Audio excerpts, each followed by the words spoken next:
Sanana, and I'm with Eden Zone Boutique or EdenZone.net.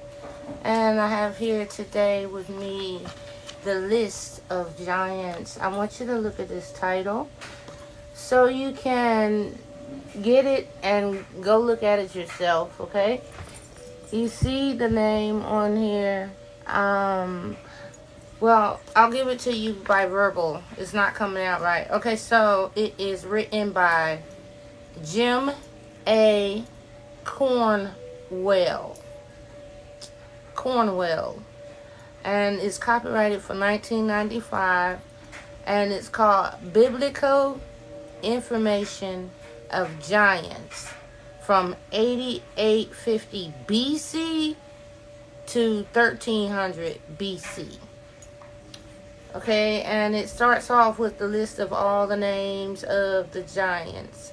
Anunnaki, Anak, Anakim, Anakites, Nephilims, Arba, Rephaites, Anu, Pleiades, An, Anshar, Kishar, Antu, Ki, Gibel, Nusku, Gulu, Ninma, Nergal, Kuthan, Kuta, Gudia, Gudea, Mdugud, Nergusu, Danu. Those are all the names of the different types of giants that's listed here. Okay, so giants before the floods were then called the Elohim. And the word Elohim has a long line of different meanings. Okay, so it's talking about how I wish that I could have this up for you, but it says the giants, the Elohim, make their return in Genesis 6:2.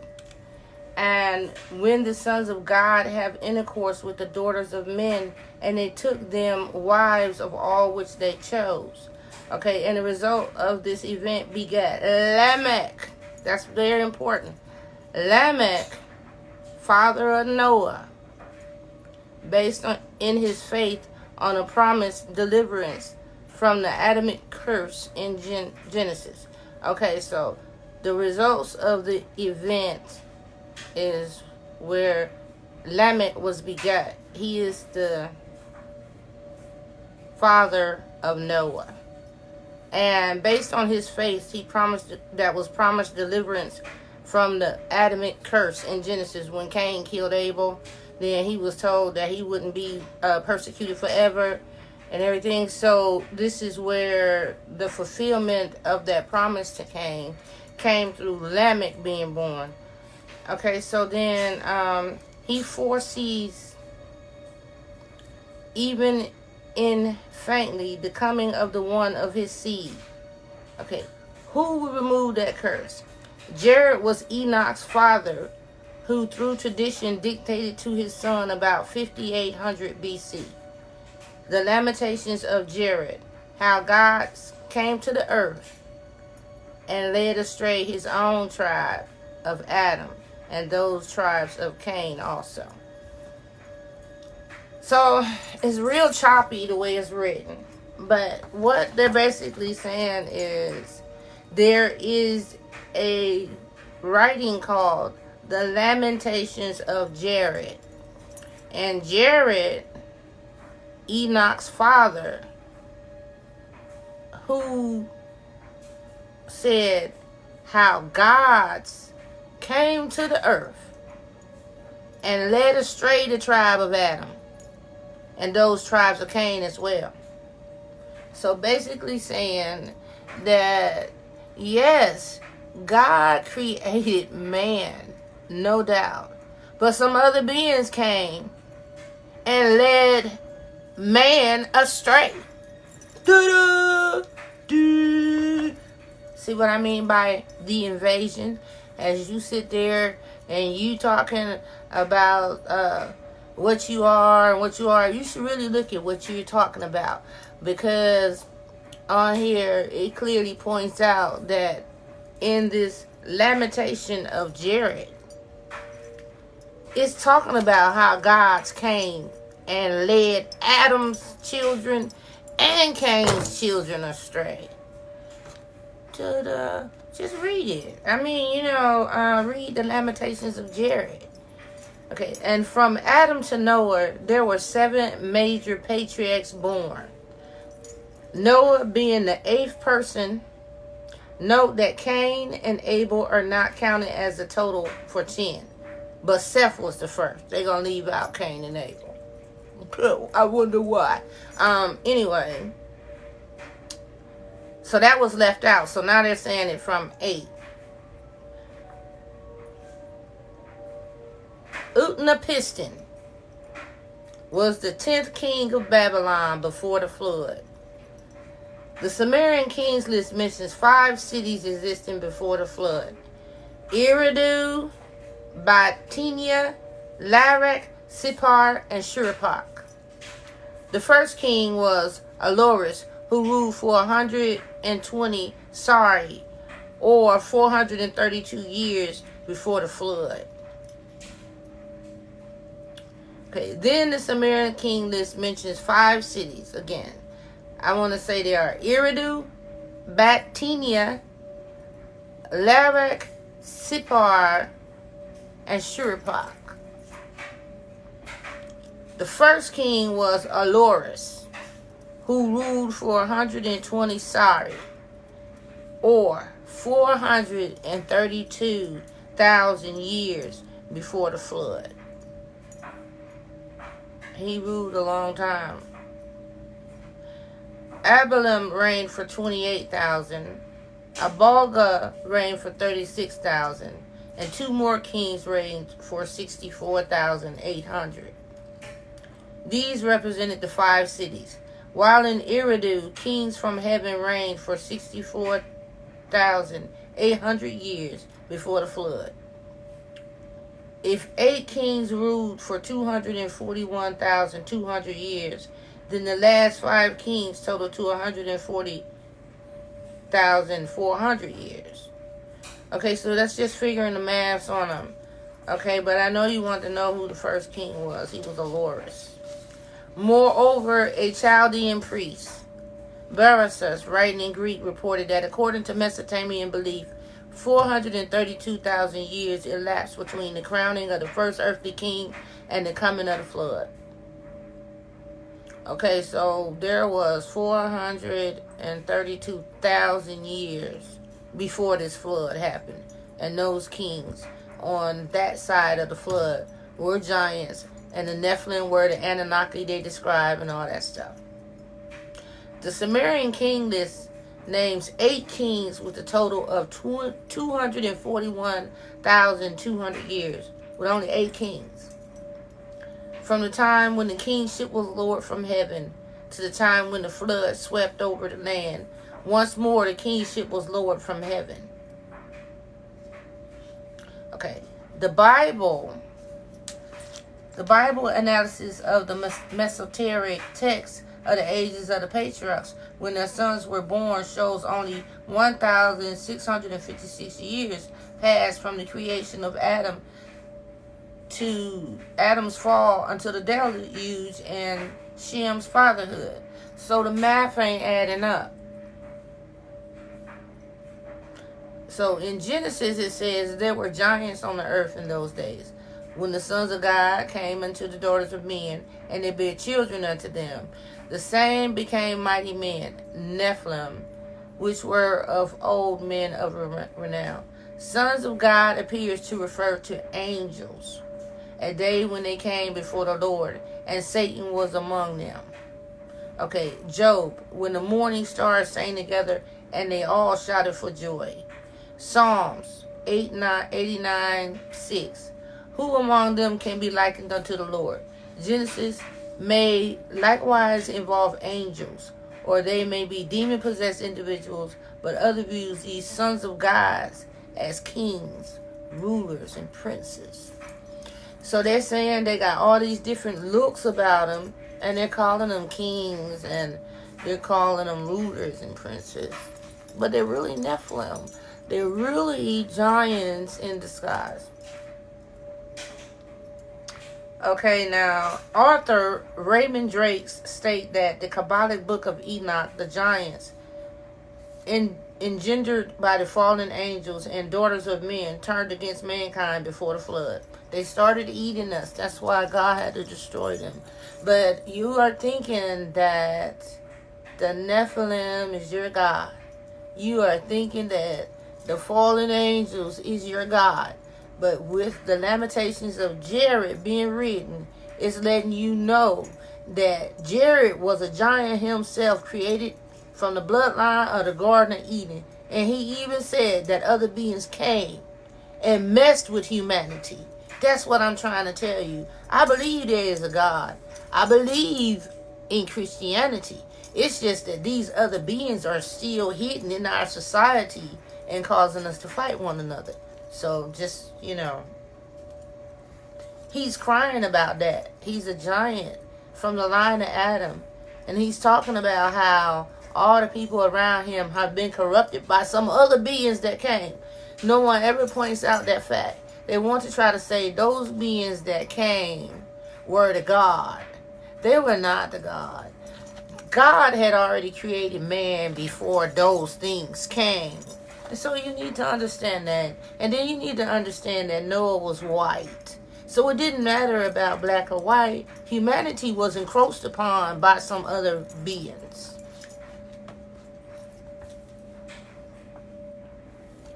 Some Talmudic commentaries stated that the Anakim were the sons of Enoch. Enoch, Genesis, and the Talmud both suggest that the giants who resented God for destroying their ancestors meddled in the affairs of mankind.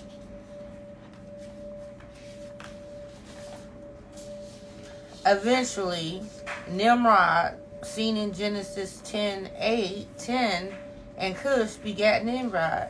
He began to be a mighty one in the earth. He was a mighty hunter before the Lord. Wherefore it is said, even as Nimrod, the mighty hunter before the Lord. Nimrod, a descendant of Ham, which is Noah's son, was responsible for building the city of Babylon. We're talking about giants, the genealogy of giants here. So everything I'm talking about is giants here. So none of these are normal humans.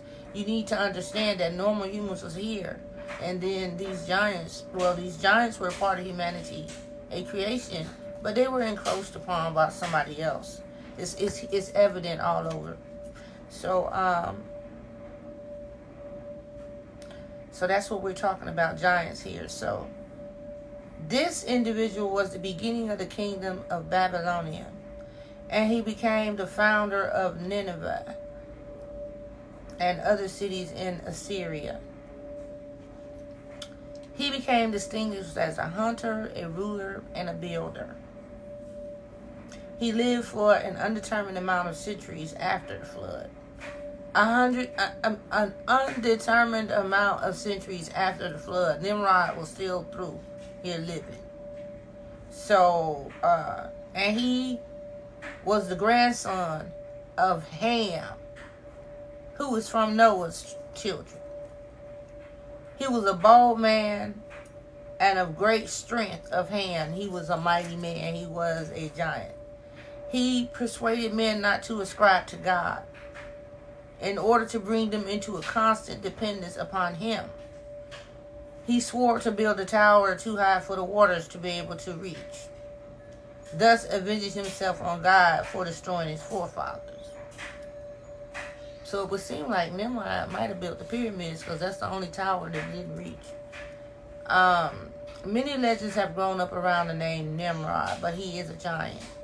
Some claiming that he was identical with Ninus, an early Babylonian king or god, king of Assyria, founder of Nineveh, known in history as Shamshi-Adad the Fifth. Again, some has associated Nimrod with building the Tower of Babel.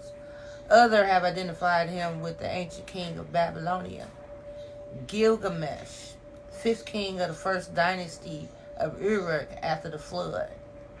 but there is no proof that the two was identical. So they want to say that Gilgamesh and Nimrod was the same, but they're not. And they want to say Ninus, king of Assyria, was Nimrod too. So there's different ways they want to say it.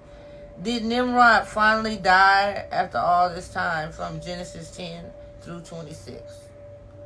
Also attributed to him and his people were the building of Erech, Akkad, and Calneh in the land of Shinar. Ashur, son of Nimrod, built Nineveh, Rehoboth, Kalash, and Rezin. After the flood in Sumer, Emakar, Lugobanda, and Gilgamesh were among the first kings of the city of Erech. The second, third, and fifth rulers of the first dynasty of Erech will follow the first dynasty of Kish, which received the kingship from heaven immediately after the flood. That's very important.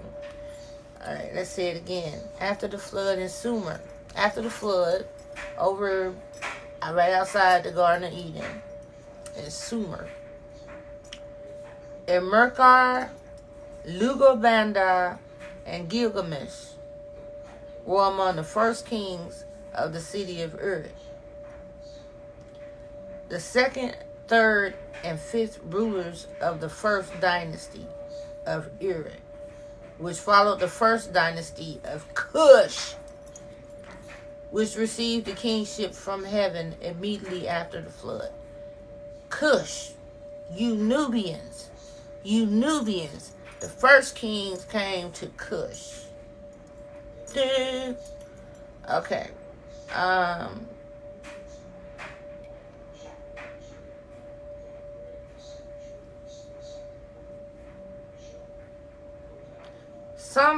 So now,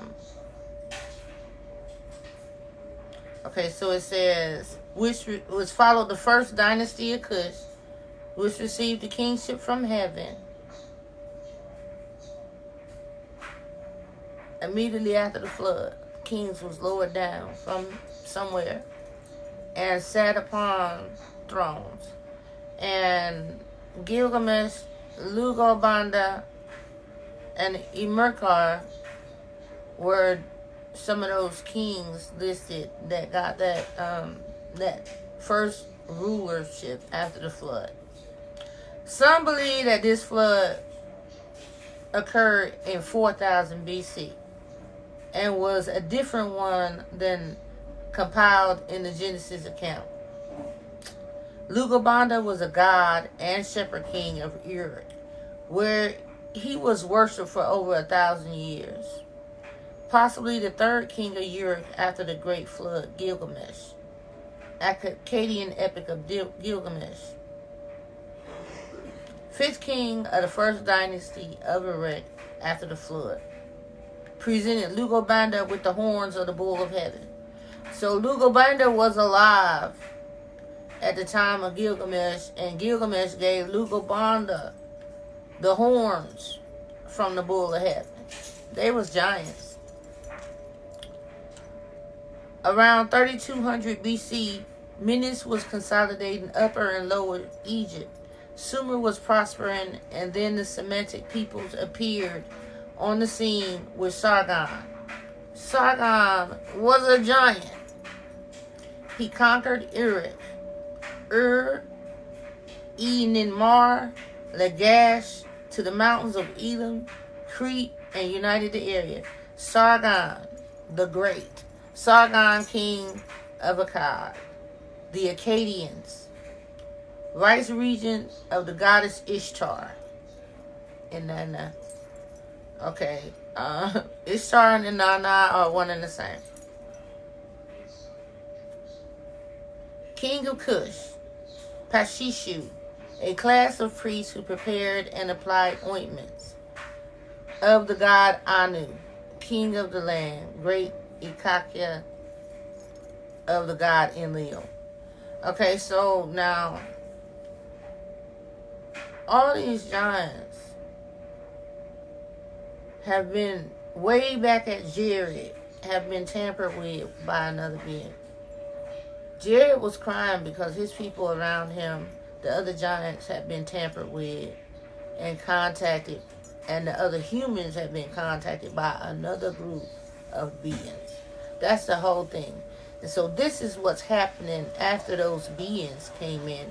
Now, at first you wasn't hearing about no Enki and no Enlil and all that, right? But now, after the flood, you're hearing about Enki and Enlil amongst the giants too.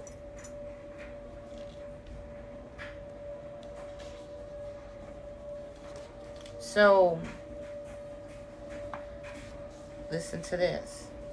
Also called sons, children of Anak, a descendant of Arba. These names are, you gotta get this article, which I'm gonna read the name again at the end. It's the genealogy of giants. If you had this article, if you had this paper, you'd be able to track the giants through the Bible. That's the whole reason why I'm sitting here. Is because so many people think they know the Bible. And they don't even know that it's about a big invasion of giants. Well, here is the genealogy of the giants. So all that, you just don't really know your history. So, around 3200 BC, Menes consolidated Upper and Lower Egypt. And they were related to Sargon, king of Akkad. So it's going down through the Sumerian king list. And then now it's gotten to the Sumerians as we know them now. The Sumerian king list. And then now it's gotten to the Sumerians as we know them now. With what we see in writing now. Okay, some of these were around at a time way before what we see. But this is, alright, some of them were around before the flood. And the writings that we see were after the flood. So it's now getting to the point where after the flood, that's when they start bringing in the other beings.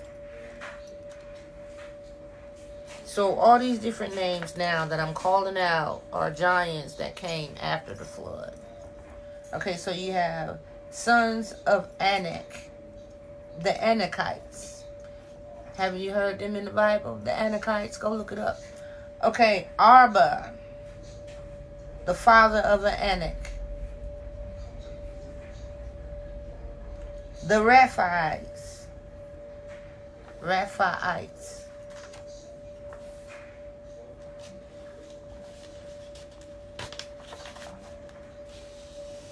Ahiman, Sheshai, Talmai, the founder of this family. He was all of these are sons of Anak.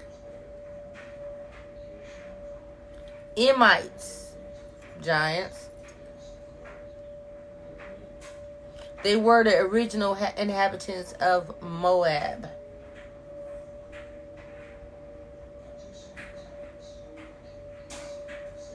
The Emites were a powerful, advanced civilization who were also tall of stature, so that they were like the Anakim, called giants.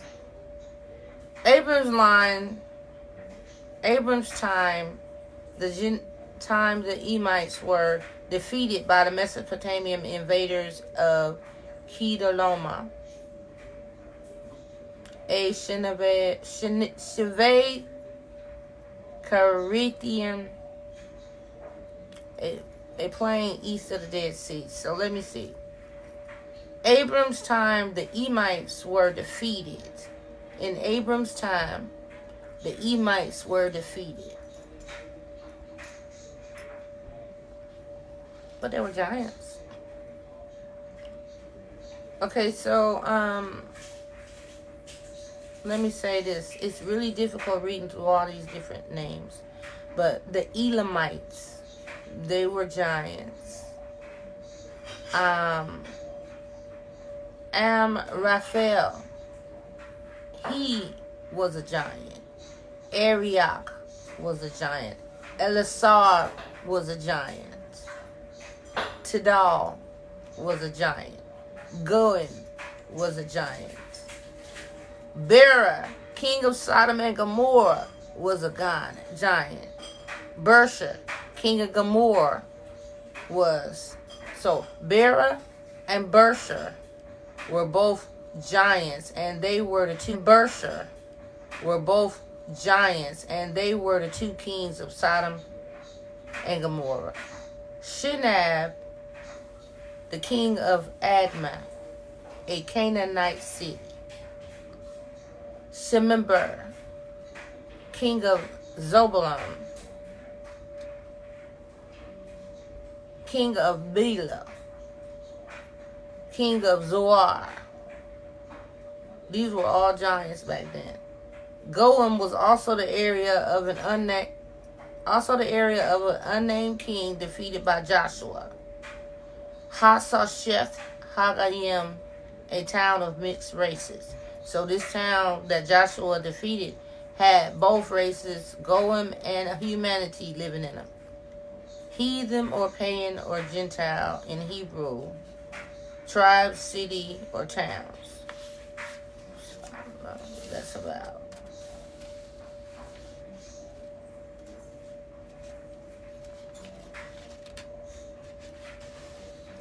So, again, let me talk about more of these giants. The Greek.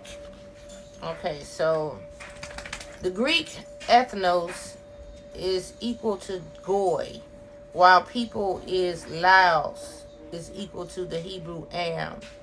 When God changed Jacob's name to Israel, the Hebrew word Am in the ordinary term of Israel, the God of God.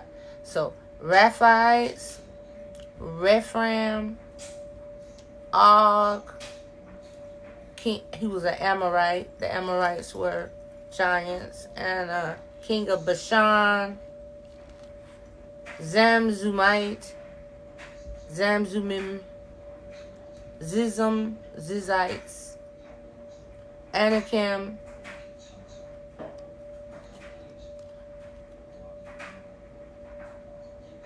Goliath, of course. He was an Anakite. Benab, Saf. He was a Philistine. Benab, whose spear weighed 300 shekels. Benab. Okay. The brother, alright, Sippai, who died in the battle of Gob. And the brother of Goliath, the Gittite. They were Gittites. A phenomenal man whose name is not given. A giant with 6 fingers on each hand and 6 toes on each foot. 24 in all. So these are giants that fought David. This is the brothers of the one who fought Goliath. Okay, so you have David killing Goliath. But Goliath had brothers. And they are the ones, some of them had the 6 fingers and stuff.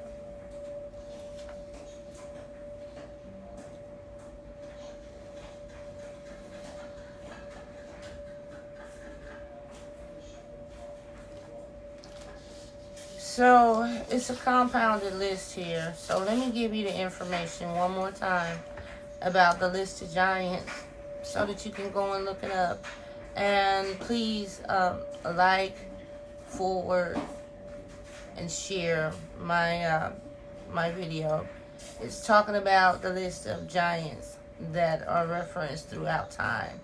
And if you know this list, you will wind up being able to read the Bible and tell who was giants. But it's called